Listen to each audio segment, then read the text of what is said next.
We finish them tomorrow. We fight!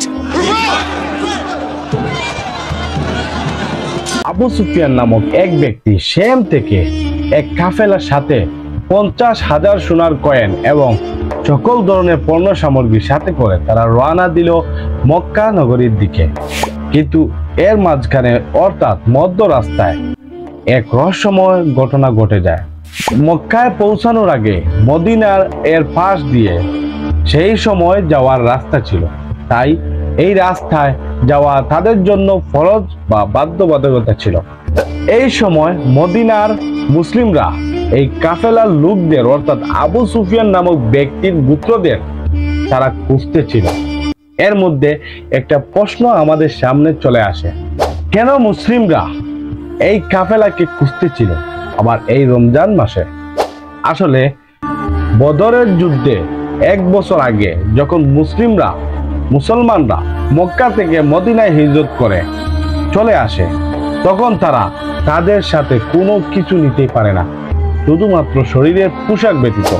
এর মাঝে মক্কার কাফিররা তাদেরকে রাগান্বিত করার জন্য তাদের সকল আসবাবপত্র, জমিন, ঘরবাড়ি সবগুলা আরেক কাফেরদের কাছে বিক্রি করে দেয়।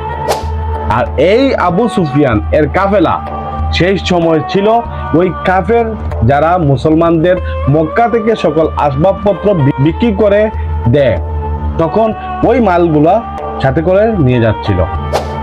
এখন তো ক্লিয়ার হবেন আপনি মুসলমানরা কেন তাদেরকে খুঁজছিল এবং কেন ওই মাল তারা লুণ্ঠন করতে চাচ্ছিল এবং তাদের সাথে যে কাজ করছিল তার বদলা নিতে চাচ্ছিল এই রমজান মাসে মুসলিমরা। আবু সুফিয়ান তার কাফেলার প্রধান ছিল। এখন তার মাথায় টেনশন ছিল, যদি সে শেম থেকে মদিনা হয়ে মক্কায় যায় তাহলে মুসলমানরা তাকে কখনোই ছাড়বে না। পথে যেহেতু মদিনা অতিক্রম করা লাগবে, সে সময় মদিনায় অবস্থান করছিল মুসলিমরা। তখন আবু সুফিয়ান তার রাস্তা পরিবর্তন করে মক্কার কাফেরদের কাছে এক ব্যক্তিকে চিঠি দিয়ে পাঠিয়ে দিল, যাতে লেখা হয়েছে, মক্কাওয়ালা তোমরা খুব তাড়াতাড়ি আবু সুফিয়ানের কাফেলাকে হেল্প করার জন্য চলে আসো। এখানে মুসলমানরা আমাদেরকে আক্রমণ করার জন্য প্রস্তুতি নিচ্ছে। আর যাকে চিঠি দিয়ে প্রেরণ করা হয়েছে সে যখনই মক্কায় আসে তার নিজস্ব উটের কান ও নাক কেটে দেয় এবং শরীরের পোশাক ছিঁড়ে খুবই উচ্চস্বরে সহযোগিতা করার জন্য বলতে লাগলো। আর এই উটের কান, নাক এবং কাপড় ছিঁড়া এই সময়ে এমার্জেন্সি দেখানোর জন্য কথা ছিল। আর এদিকে মুসলিমরা তাদেরকে খুঁজে তারা বের হয়ে গেছিল তাদের বদলা নেওয়ার জন্য। এদিকে আবু জেহেল ওই চিঠিদারি লোককে বলল কতজন মুসলমান যারা আবু সুফিয়ান এর কাফেলাদের আক্রমণ করতে চাচ্ছিল। তখন ওই ব্যক্তি বলল 300 থেকে প্রায় 313 জন হবে। তখন আবু জেহেল বলল আমরা 1000 বেদুইনদের নিয়ে যাব। আবার প্রশ্ন করলো আবু জেহেল কতটি তাদের কাছে ঘোড়া আছে? তখন ওই ব্যক্তি বলল 2 বা 3টি হবে আর কি। তখন আবু জেহেল বলল আমরা 100টা ঘোড়া নিয়ে যাব। আবার আবু জেহেল প্রশ্ন করলো তাদের উট কতটি আছে? তখন সে বলল 70টি বা হয়তো আরো বেশি হতে পারে। কথা হলো আবু সুফিয়ানের কাফেলা তারা অন্য পথে পলায়ন করে ফেলে। তখন মুসলিমরা না খুঁজে পাওয়ায় সামরিকভাবে যুদ্ধ হতে হতে সমাপ্ত হয়ে যায় আর এই কাফেলাও বেঁচে যায়। তখন আবু জেহেল বলে যদিও আমাদের এই কাফেলা তাদের হাত থেকে বেঁচে যায়, তবে আমরা ওই মুসলিমদেরকে ছাড়ব না, কারণ তাদের একজনের সাথে যুদ্ধ করবে আমাদের 3 জন লোক, অর্থাৎ তাদের এককে মারার জন্য আমাদের 3 জন লোক মজুদ আছে। এদিকে হযরতে মুহাম্মদ সাল্লাল্লাহু আলাইহি ওয়াসাল্লাম বদরের প্রথম কুয়ার পাশে মানে কূপের পাশে একদল সাহাবীকে পাঠালেন পাহারা দেওয়ার জন্য। তখন এক সাহাবী প্রশ্ন করেন, ইয়া রাসূলুল্লাহ সাল্লাল্লাহু আলাইহি ওয়াসাল্লাম, এই স্থান কি আপনি আল্লাহর হুকুমে সিলেক্ট করেছেন নাকি আপনার নিজের পছন্দে? We finish them tomorrow. We fight! রাসূল সাল্লাল্লাহু আলাইহি সাল্লাম বলেন, আমি তো নিজের মতো স্থান চয়েস করেছি। তখন সাহাবী বলেন, আমরা যদি আরো একটু আগে যাই, সেখানে পাহারা দেই, তাহলে ওইখানের পানিও বেশি এবং একটা বড় কূপ আছে, যেখানে কাফেররা সহজে আমাদেরকে কোনো ধরনের আক্রমণ করতে পারবে না। আমরা তাদের উপর সহজে আক্রমণ করতে পারবো এবং ঘায়েল করে দিতে পারবো। তখন ওই কথা শুনে রাসূল সাল্লাল্লাহু আলাইহি সাল্লামের খুবই পছন্দ হলো এবং তারপর রাসূল সাল্লাল্লাহু আলাইহি সাল্লাম তাদেরকে নির্দেশ দেন আগের অবস্থান থেকে ফিরে নতুন অবস্থানে যাওয়ার জন্য। তখন পুরো রাত ওই স্থান থেকে এই স্থানে চলে আসেন। পরের দিন আবু জেহেলের সকল সৈন্য নিয়ে, দলবল নিয়ে সে হাজির হয়ে গেল মুসলমানদের সামনে। এক ভয়ানক পরিস্থিতি, যেখানে মুসলমানরা 313 জন আর আবু জেহেল তাদের সৈন্য নিয়ে আসে 1000 জন। দেখতে 3 গুণ বেশি সৈনিক নিয়ে আসে। তখন উতপা নামক কাফের, মক্কার খুবই শক্তিশালী এবং পাওয়ারফুল এবং বিখ্যাত বিজনেসম্যান ছিল। তার ভাই ও তার ভাতিজা সামনে চলে আসলো, এসে বলতেছে মুসলমানদেরকে চ্যালেঞ্জ করে, তোমরা কি কেউ আছো যে আমাদের সাথে যুদ্ধ করতে পারবে? তোমরা লড়াই করতে পারবে? আমাদের এই 3 জনের সাথে তোমরা যুদ্ধ করো বা লড়াই করো। তখন মদিনার 3 আনসার সাহাবী ওই উতবা ও তার ভাই তার ছেলের সাথে লড়াই করার জন্য আগাইয়া গেল। তখন উতবা বলে ওঠে, এই লোকগুলা কারা? আমরা আমাদের ভাইগুলাদের মাথা কাটবো, যারা আমাদের বাপ দাদার ধর্ম ত্যাগ করে অসম্মান করেছে। তোমরা কারা? ওদের সামনে আসতে বলো। হযরতে হামজা, হযরতে উবাইদা ও হযরত আলী রাদিয়াল্লাহু তাআলা আনহু তখন তার কথা শুনে সামনে চলে আসেন। আর তখনই লড়াইটা শুরু হয়ে যায়।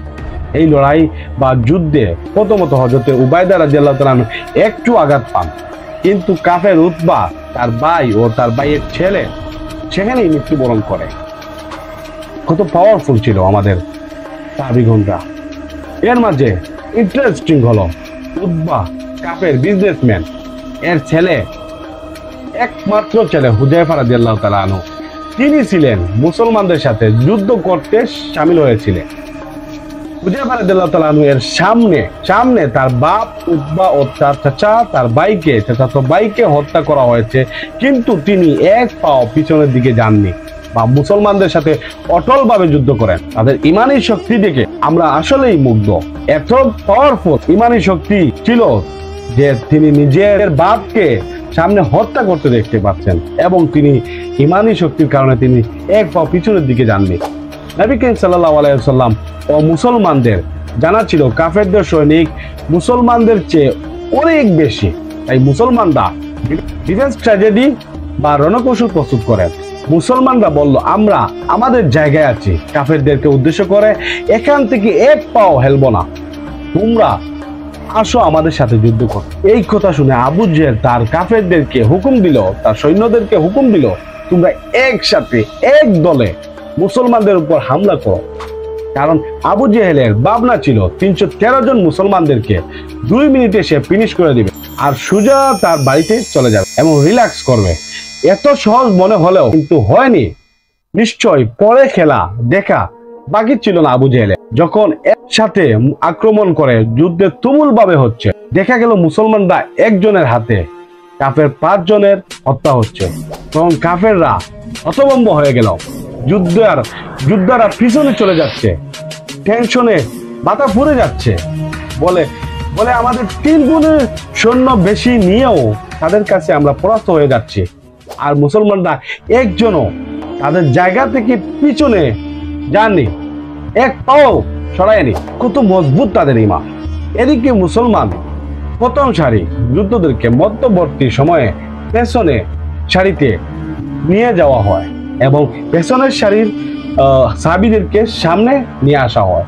আবার মুসলমানদের শক্তি বহাল রয়ে গেল। এদিকে আবু জেহেল আবার তার সৈন্যদলকে আদেশ করলো, তোমরা একসাথে তাদের উপর হামলা করো। কিন্তু একই রকম ভাবে কাফেরদেরকে মুসলমানরা হত্যা করতেই যাচ্ছে। তখন কাফেররা দেখে পিছনে ভাগতে বা পলায়ন করা শুরু করে দিল।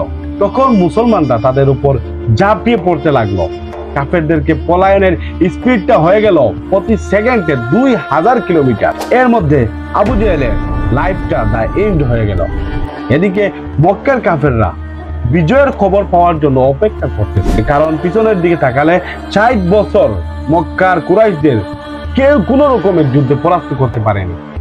আর 65 বছর আগে কুরাইশরা আবরার এর 60,000 সৈন্যদেরকে পরাস্ত করে দেয় এই কুরাইশ কাফেররা। এই জন্য পুরো আরব কুরাইশদের সাথে সুসম্পর্ক রাখতে বাধ্য ছিল এবং লিডার তাদেরকে মানতে বাধ্য ছিল। কিন্তু আজ মক্কার কুরাইশরা 313 জন মুসলমানদের কাছে হেরে গেল, পরাস্ত হয়ে গেল। আর যারা যুদ্ধ থেকে পলায়ন করে মক্কায় যায়, তখন তাদের কেউ বিশ্বাস করেনি যে 313 জনের সাথে যুদ্ধ হেরে গেছে এবং সে পলায়ন করে বেঁচে এসেছে। এরপর তাদের আস্তে আস্তে বুঝতে সক্ষম হলো যে আমরা যুদ্ধে হেরে গেছি এবং পুরো আরবে তাদের ইজ্জত সম্মান ধুলোয় মিশে গেল। এক বিখ্যাত পশ্চিমাদের হিস্টোরিয়ান লিখেছেন, এই যুদ্ধে সংগঠিত হওয়ার আগে আরব বেদুইনরা যখন মুহাম্মদ সাল্লাল্লাহু আলাইহি সাল্লামকে নিয়ে ভাবত তিনি এক দুর্বল ব্যক্তি যার নিজের আপনজন তাদের নগরী থেকে বের করে তাড়িয়ে দিয়েছিল।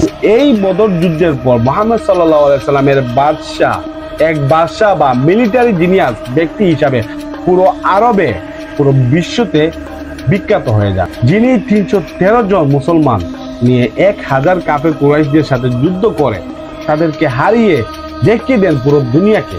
এই বিজয়ের খবর নিয়ে যখন মুসলমানরা মদিনায় যায়, তখন সব দিকে বিজয় উল্লাস আর আনন্দ করত।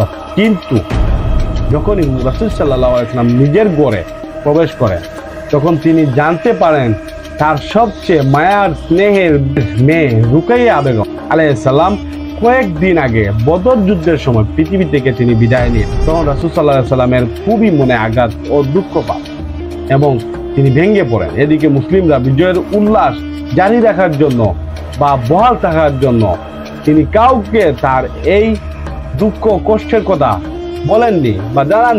এদিকে বিজয়ের উল্লাস আর ওদিকে আবু সুফিয়ান তার গোত্র সে চক্রান্ত করছে, পুরো আরবে দাওয়াত প্রদান করছে। 3000-এর মতো সৈন্যদেরকে সে সকল লোকদেরকে দাওয়াত দিয়ে সেখানে জয়েন করেছে এবং সে যুদ্ধের জন্য প্রস্তুত হয়ে যাচ্ছে।